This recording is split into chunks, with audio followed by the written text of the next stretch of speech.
Intelligence एक ऐसी ability है इंसान की जिससे कि वो अपने पास एक्सपीरियंस से चीज़ें सीख सकता है, लॉजिकली सोच सकता है। इंफॉर्मेशन प्रोसेसिंग अप्रोच है, ये स्टडी करेगा कि कैसे हर एक स्टूडेंट प्रॉब्लम को सॉल्व कर रहा है। इन्होंने कहा जो इंटेलिजेंस है वो 7 प्राइमरी एबिलिटीज को कंसिस्ट करती है। Each of one is relatively independent of other. Divergent production का मतलब होता है जनरेट करना पॉसिबल आंसर्स को। जो राइटर्स होते हैं, जो पोएट्स होते हैं, वो इस लिंग्विस्टिक टाइप ऑफ इंटेलिजेंस में हाई होते हैं। जो टीचर्स होते हैं, काउंसलर्स होते हैं, लीडर्स होते हैं, ये सब जो हैं वो इंटरपर्सनल इंटेलिजेंस पे हाई होते हैं। तो यहाँ पे श्रीकांत की एबिलिटी बताई गई है कि वो इन्वायरमेंट को अडेप्ट कर सकता है, शेप कर सकता है, सेलेक्ट कर सकता है। सो ये जो 3 टर्म्स दिए गए हैं वो रॉबर्ट स्टर्नबर्ग की ट्रायर्किक थ्योरी ऑफ इंटेलिजेंस से डायरेक्टली रिलेटेड है। Hello class 12th, I hope you all are doing good. I am here Akansha with the psychology series on this channel Cognito. Topics जो आज की video में हम cover करने वाले हैं वो है intelligence. Second topic will be the theories of intelligence, third will be multiple intelligence, fourth will be the triarchic theory and fifth will be the PASS model. So without wasting a further ado let's begin. जब हम बात intelligence की करते हैं तो previous lecture में हमने ये कवर करा था कि इंटेलिजेंस एक ऐसी एबिलिटी है इंसान की जिससे कि वो अपने पास एक्सपीरियंस से चीज़ें सीख सकता है, लॉजिकली सोच सकता है और प्रॉब्लम्स को इफेक्टिवली सॉल्व कर सकता है। So as per Oxford dictionary, intelligence को एक्सप्लेन करा गया है as the power of perceiving. कैसे हम चीज़ों को परसीव करते हैं, हम कैसे चीज़ों को लर्न करते हैं, अंडरस्टैंड करते हैं, उसी को उसने इंटेलिजेंस कहा है। सो डिफरेंट साइकोलॉजिस्ट ने इंटेलिजेंस की डेफिनेशन डिफरेंट वेज में दी according what they believe intelligence was. So Alfred Binet first psychologist थे जिन्होंने इंटेलिजेंस के ऊपर काम करा था। उन्होंने इंटेलिजेंस को एज एन एबिलिटी बताया जिससे कि इंडिविजुअल जज अच्छे से कर सके, अंडरस्टैंड चीज़ों को अच्छे से कर सके और रीज़न अच्छे से कर सके। फॉर एग्जाम्पल, अगर एक स्टूडेंट है जो कि किसी भी क्वेश्चन को अच्छे से समझ लेता है, लॉजिकली थिंक कर लेता है और करेक्ट आंसर अपने एग्जाम के लिए सेलेक्ट कर लेता है, तो वो इंटेलिजेंट है। सो एल्फ्रेड बाइनेट का ये मानना था कि इंटेलिजेंस मेनली बात करती है कि कैसे एक पर्सन चीज़ों को थिंक करता है और अपनी रियल लाइफ सिचुएशन के प्रॉब्लम्स को सॉल्व करता है। Then comes Wechsler. So according to Wechsler, उन्होंने इंटेलिजेंस को ऐसे डिफाइन करा कि इंटेलिजेंस एक ग्लोबल एग्रीगेट कैपेसिटी है किसी भी इंडिविजुअल की जिसकी मदद से कोई भी इंडिविजुअल रेशनली थिंक कर सकता है, पर्पसफुली एक्ट कर सकता है और अपने इन्वायरमेंट से इफेक्टिवली डील अप कर सकता है। फॉर एग्जांपल, अगर एक पर्सन है जिसने प्लान कर रहा है अपनी स्टडीज़ को, वो स्मार्ट डिसीजंस लेता है, एग्ज़ाम स्ट्रेस को इफेक्टिवली हैंडल करता है, तो वो पर्सन इंटेलिजेंट है अकॉर्डिंग टू वेक्सलर। सो वेक्सलर ने एम्फसाइज करा कि इंटेलिजेंस सिर्फ एक थिंकिंग एबिलिटी नहीं है बल्कि एक पर्सन कैसे अपनी सराउंडिंग में एडजस्ट हो जा रहा है, वो इंटेलिजेंस है। नेक्स्ट हुआ गार्डनर एंड स्टर्नबर्ग। तो इन्होंने ये सजेस्ट करा कि जो एक इंटेलिजेंट इंडिविजुअल है वो सिर्फ इंटेलिजेंट इसलिए नहीं है क्योंकि वो अडेप्ट कर ले रहा है इन्वायरमेंट को, बट वो उस इन्वायरमेंट को एक्टिवली मॉडिफाई कर लेता है या फिर शेप कर लेता है अपने अकॉर्डिंग। फॉर एग्जाम्पल, एक म्यूजिशियन है, वो मैथ्स में उतना अच्छा नहीं है लेकिन वो हाईली इंटेलिजेंट है म्यूजिक में। एक स्पोर्ट्स पर्सन जो है वो हाईली इंटेलिजेंट है बॉडीली काइनेस्टिक इंटेलिजेंस में। एक जो टीचर है वो इंटरपर्सनल इंटेलिजेंस में हाई है। गार्डनर की जो मल्टीपल इंटेलिजेंस की थ्योरी थी जिसके बारे में हम आगे बात करेंगे, उस थ्योरी ने ये प्रूव करा कि जो इंटेलिजेंस है ये लिमिटेड नहीं है आईक्यू स्कोर्स को लेकर के। Everyone is intelligent in their own way. Psychologist ने इंटेलिजेंस की कई थ्योरीज को प्रपोज करा। ये जो थ्योरीज थी इनको ब्रॉडली क्लासिफाई करा जा सकता है 2 कैटेगरी में, जो कि है साइकोमेट्रिक अप्रोच और information processing approach. According to psychometric approach, intelligence एक कलेक्शन ऑफ एबिलिटीज हैं। साइकोमेट्रिक अप्रोच इंडिविजुअल के परफॉर्मेंस को एक्सप्रेस करती है in terms of single index of cognitive abilities. इसका मतलब है कि इंटेलिजेंस को कई पार्ट में डिस्क्राइब करने की जगह पे इसने सारी मेंटल एबिलिटीज को समराइज कर दिया इनटू वन ओवरऑल स्कोर, जैसे कि आईक्यू स्कोर होता है। फॉर एग्जाम्पल, अगर किसी का IQ 110 है, that one number represent their overall cognitive performance. Now the next is information processing approach. तो ये जो इंफॉर्मेशन प्रोसेसिंग अप्रोच है ये डिस्क्राइब करता है उन प्रोसेसेस को जो पीपल यूज़ करते हैं in intellectual reasoning and problem solving. In simple words ये जो इंफॉर्मेशन प्रोसेसिंग अप्रोच है ये एक्सप्लेन करता है कि कैसे ब्रेन वर्क करता है स्टेप बाय स्टेप जब हम किसी भी चीज़ को सोचते हैं, रीजन करते हैं या फिर प्रॉब्लम को सॉल्व करते हैं। Instead of only measuring intelligence with score, ये स्टडी करता है सारी मेंटल प्रोसेसेस को जो उस वक्त इन्वॉल्व होती हैं। इसका मेन आइडिया ये है कि कैसे एक इंटेलिजेंट पर्सन थिंक करता है या एक्ट करता है, not just how much intelligence they have. For example, अगर दो स्टूडेंट हैं वो मैथ की प्रॉब्लम को सॉल्व कर रहे हैं, सो जो ये साइकोमेट्रिक अप्रोच है ये कंपेयर करेगा उनके IQ स्कोर को।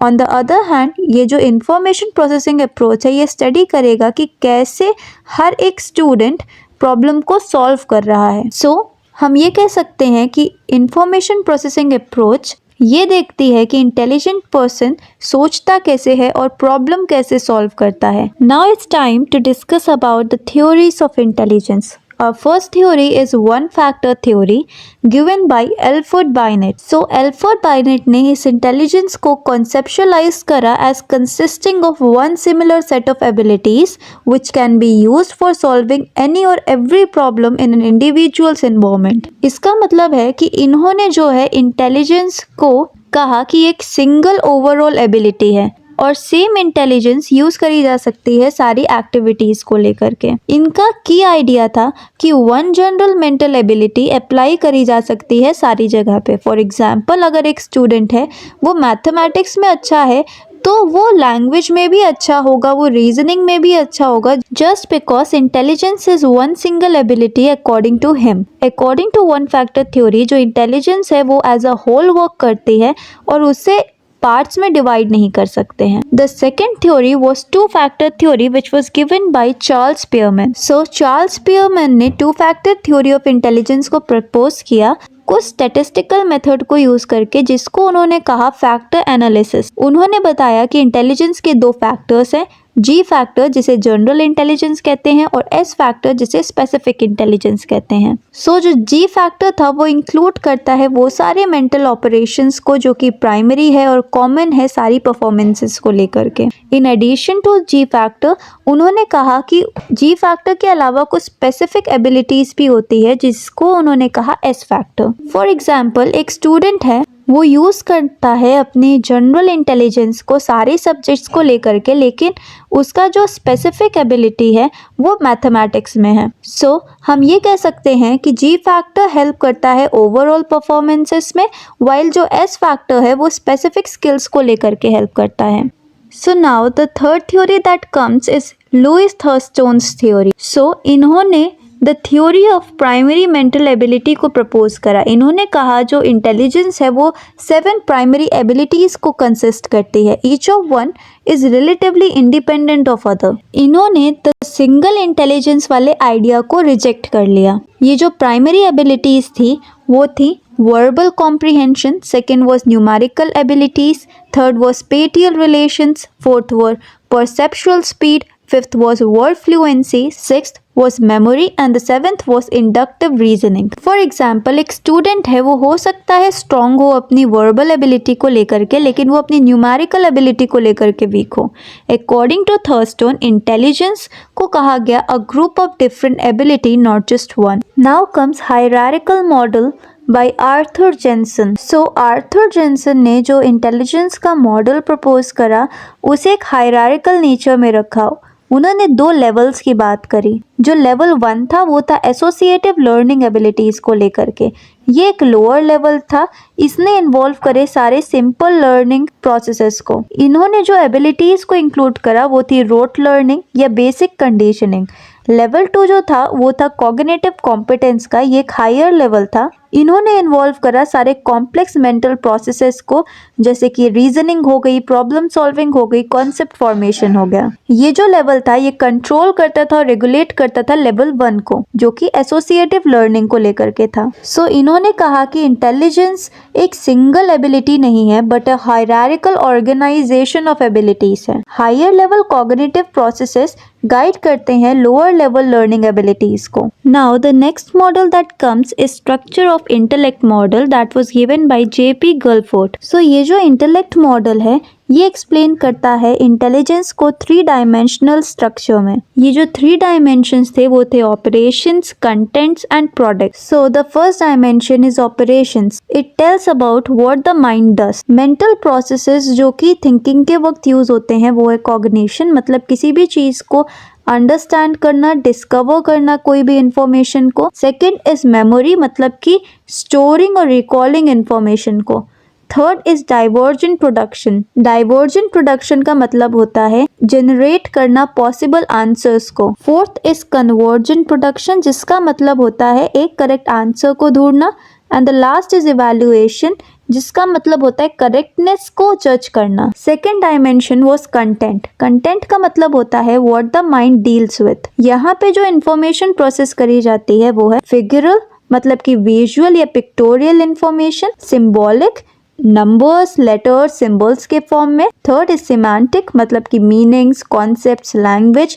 And the last is behaviour, जिसका मतलब है इंफॉर्मेशन किसी भी पर्सन के एक्शंस और इमोशंस के बारे में। The third dimension is product, मतलब कि what is produced. Forms in which information is processed या फिर stored are units, classes, relations, systems, transformation and implications. So the key idea of this model was कि intelligence is made up of independent abilities और हर एक ability form करी गई है by combination of one operation, one content and one product. Guilford ने propose करी 120 abilities, later on ये expand हो गई 150 तक। अब इसे हम एक एग्जाम्पल की मदद से समझ सकते हैं कि जब हम पजल सॉल्व करते हैं तो हमारी मेमोरी इन्वॉल्व होती है जो कि ऑपरेशन वाले डायमेंशन का पार्ट है, विजुअल इमेज जो है वो कंटेंट का पार्ट है और करेक्ट सोल्यूशन प्रोडक्ट का पार्ट है। So this was all about the theories. Now let's talk about multiple intelligence theory given by Howard Gardner. So Howard Gardner के अकॉर्डिंग इंटेलिजेंस सिर्फ एक एबिलिटी नहीं होती, हर इंसान के पास डिफरेंट टाइप्स की इंटेलिजेंस होती है और हर पर्सन का कॉम्बिनेशन अलग होता है, इसलिए इंटेलिजेंस को सिर्फ IQ टेस्ट से जज नहीं किया जा सकता। सो गार्डनर ने आगे जाकर के बताया कि जब हम इन सारी टाइप्स ऑफ इंटेलिजेंस को इंटरेक्ट करते हैं या साथ में जब ये सारी इंटेलिजेंस काम करती है तो हम किसी भी प्रॉब्लम का सल्यूशन निकाल सकते हैं। सो गार्डनर ने स्टडी करा काफ़ी टैलेंटेड लोगों को जिन्होंने एक एक्सेप्शनल एबिलिटी दिखाई अपने फील्ड में और फिर उन्होंने 8 टाइप्स ऑफ इंटेलिजेंस की बात करी। सो the first type of intelligence was linguistic intelligence. जो पर्सन लिंग्विस्टिक इंटेलिजेंस पे हाई होते हैं उन्हें वर्ड स्मार्ट भी कहा जाता है। ये एक ऐसी एबिलिटी है इंडिविजुअल की जिससे कि वो इंडिविजुअल लैंग्वेज को इफेक्टिवली यूज कर सकता है बोलने में, पढ़ने में और लिखने में। फॉर एग्जाम्पल जो राइटर्स होते हैं, जो पोएट्स होते हैं, वो इस लिंग्विस्टिक टाइप ऑफ इंटेलिजेंस में हाई होते हैं। The second type of intelligence is logical mathematical intelligence। तो जो लोग लॉजिकल मैथमेटिक इंटेलिजेंस टाइप पे हाई होते हैं उनको हम कहते हैं नंबर एंड लॉजिक स्मार्ट।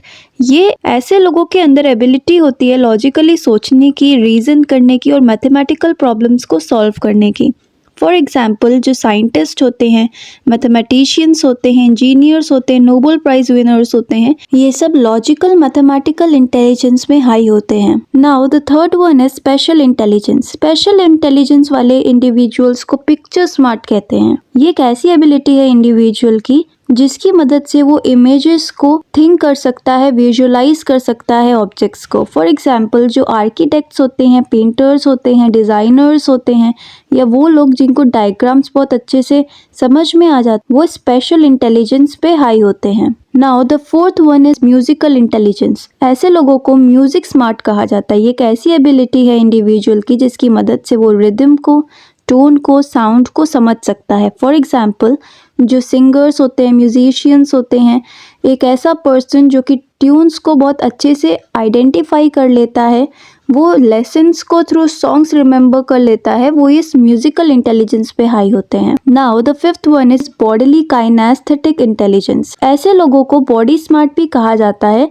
ये एक ऐसी एबिलिटी है इंडिविजुअल की जिसकी मदद से वो बॉडी के मूवमेंट को स्किलफुली यूज कर सकता है। फॉर एग्जाम्पल जो डांसर्स होते हैं, एथलीट्स होते हैं, एक्टर्स होते हैं, ये सब इस बॉडीली काइनेस्थेटिक इंटेलिजेंस पे हाई होते हैं। Now the sixth one is interpersonal intelligence. ऐसे लोग जो पीपल स्मार्ट होते हैं, ये इंडिविजुअल की ऐसी एबिलिटी है जिसकी मदद से वो दूसरों को समझ सकता है और इंटरैक्ट कर सकता है। फॉर एग्जाम्पल जो टीचर्स होते हैं, काउंसलर्स होते हैं, लीडर्स होते हैं, ये सब जो हैं वो इंटरपर्सनल इंटेलिजेंस पे हाई होते हैं।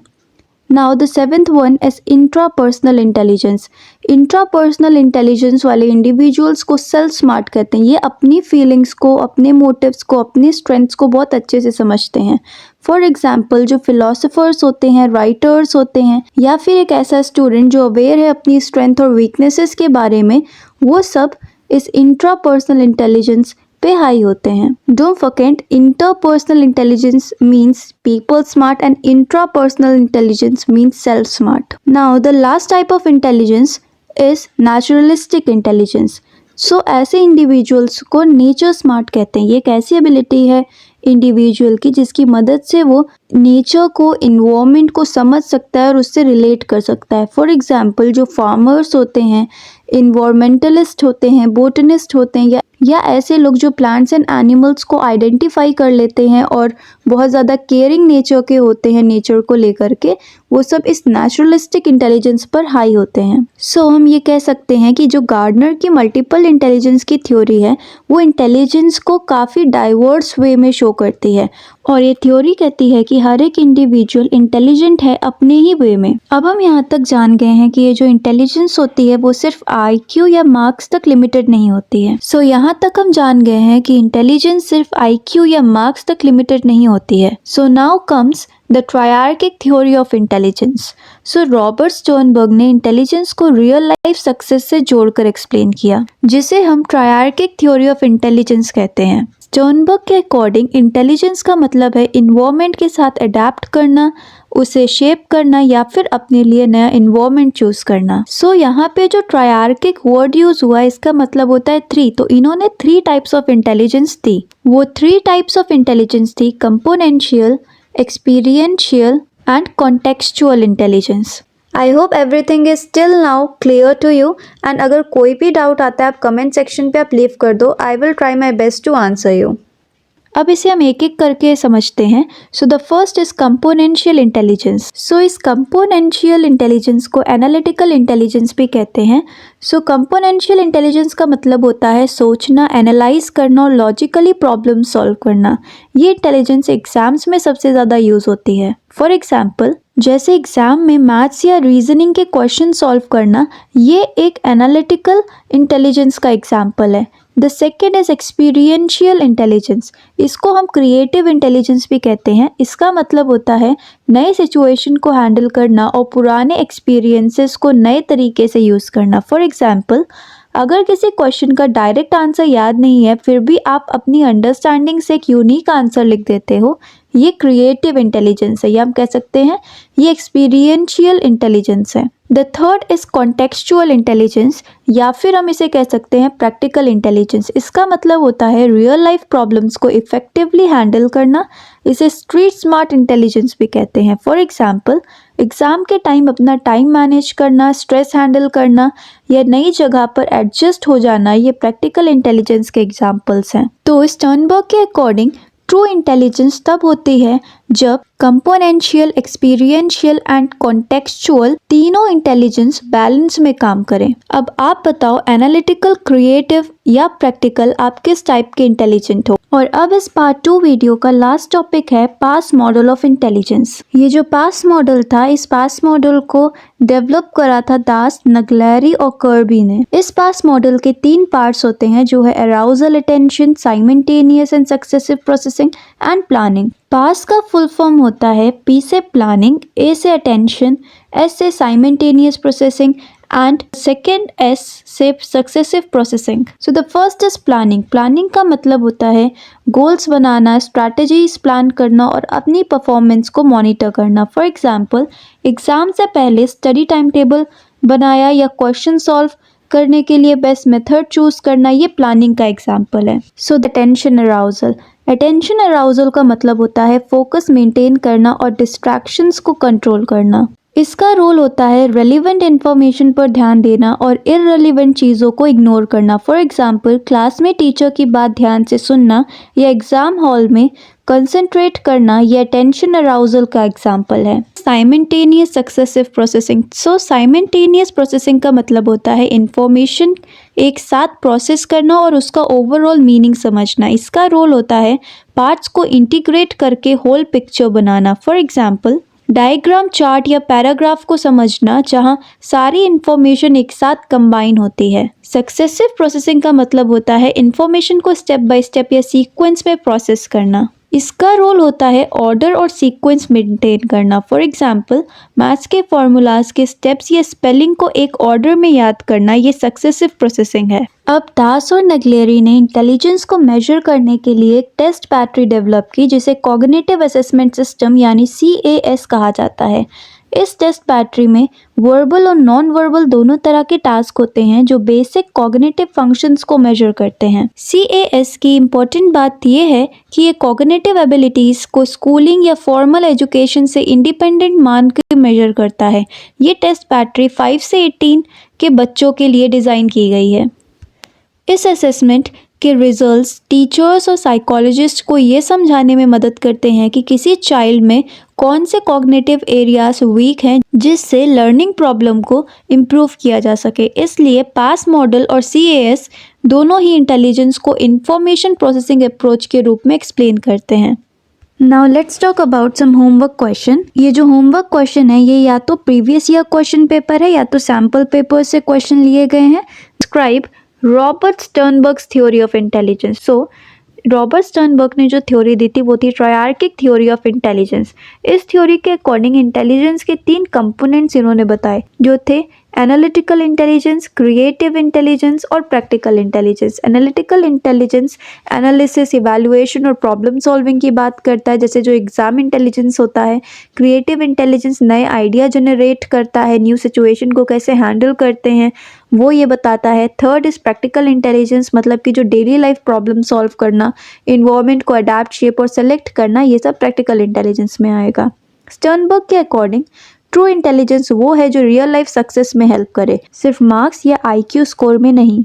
Now the next question is to evaluate how Gardner's view of intelligence challenges traditional notions।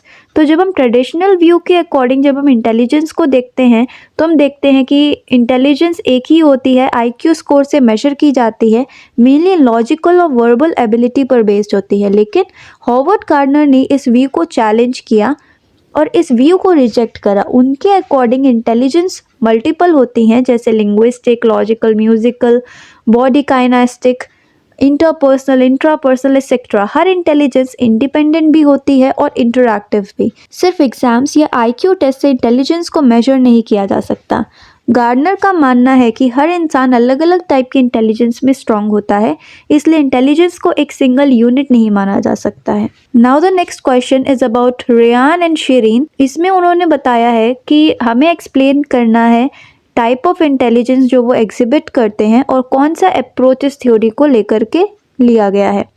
So Ryan को सारे मैथमेटिकल फार्मूलाज याद हो जाते हैं लेकिन वो उनका एप्लीकेशन नहीं कर पाता। इसका मतलब है रेयान के पास मेमोरी और रोट लर्निंग अच्छी है लेकिन प्रॉब्लम सॉल्विंग एबिलिटी वीक है। ऑन द अदर हैंड जो शिरीन है वो फॉर्मूला का यूज करना आता है उसे और वो डिफरेंट प्रॉब्लम सॉल्व कर सकती है। इससे पता चलता है कि शिरीन के पास हायर ऑर्डर थिंकिंग और एप्लीकेशन स्किल्स हैं। ये एग्जाम्पल इंफॉर्मेशन प्रोसेसिंग अप्रोच पर बेस्ड है।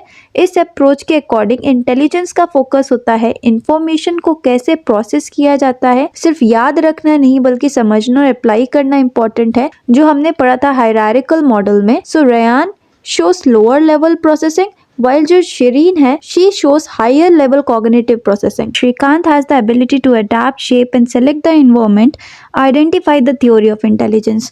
तो यहाँ पे श्रीकांत की एबिलिटी बताई गई है कि वो इन्वायरमेंट को अडेप्ट कर सकता है, शेप कर सकता है, सेलेक्ट कर सकता है। सो ये जो 3 टर्म्स दिए गए हैं वो रॉबर्ट स्टर्नबर्ग की ट्रायर्किक थ्योरी ऑफ इंटेलिजेंस से डायरेक्टली रिलेटेड हैं।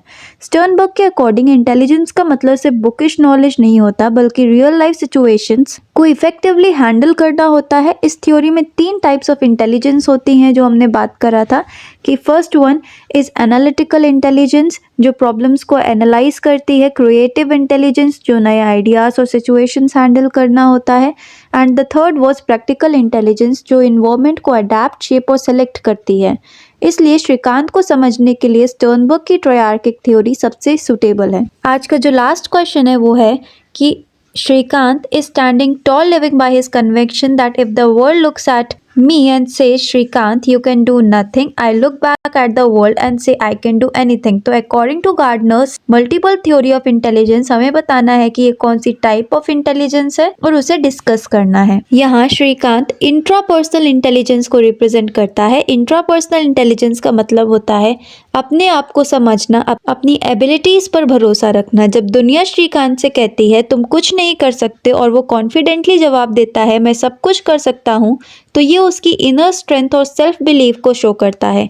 गार्डनर के अकॉर्डिंग ऐसे लोग इमोशनली स्ट्रांग होते हैं और अपनी लाइफ के डिसीजंस खुद कॉन्फिडेंटली लेते हैं। तो आज के पार्ट 2 में हमने इंटेलिजेंस के इंपॉर्टेंट थ्योरीज और मॉडल्स को एनसीईआरटी के अकॉर्डिंग क्लियरली समझा। अगर आपने ये पार्ट 2 ध्यान से देखा तो इंटेलिजेंस के कॉन्सेप्ट अब आपको काफ़ी क्लियर हो गए होंगे। ये टेलीग्राम चैनल पे आपको एक मॉडल आंसर मिल जाएगा इसके क्वेश्चन के लिए जो आपकी मदद करेगा आंसर राइटिंग में। So now let's meet in part 3। Till then, keep studying, stay healthy, and all the very best for your board examinations.